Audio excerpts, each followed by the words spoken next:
ব্রাহ্মণবাড়িয়ার আখাউড়া উপজেলার ১ নং মনিয়ন্দ ইউনিয়ন পরিষদের চেয়ারম্যান পদপ্রার্থী ও যুক্তরাষ্ট্র প্রবাসী সমাজসেবক মোহাম্মদ তাজুল ইসলাম সরদারের উদ্যোগে কর্মমঠ ও আশেপাশের এলাকার বাসিন্দাদের সঙ্গে এক মতবিনিময় ও পরিচিতি সভা অনুষ্ঠিত হয়েছে।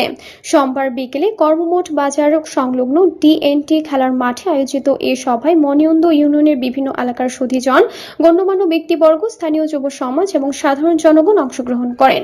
সভায় বক্তারা এলাকার বিভিন্ন সমস্যা ও সম্ভাবনার কথা তুলে ধরেন। বিশেষ করে রাস্তাঘাটের বেহাল অবস্থা, মাদকাসক্তি, চুরি, সামাজিক অবক্ষয় এবং সাধারণ মানুষের উপর বিভিন্ন ধরনের অন্যায় অবিচারের বিষয়গুলো গুরুত্বের সঙ্গে চেয়ারম্যান পদপ্রার্থীর সামনে উপস্থাপন করা হয়।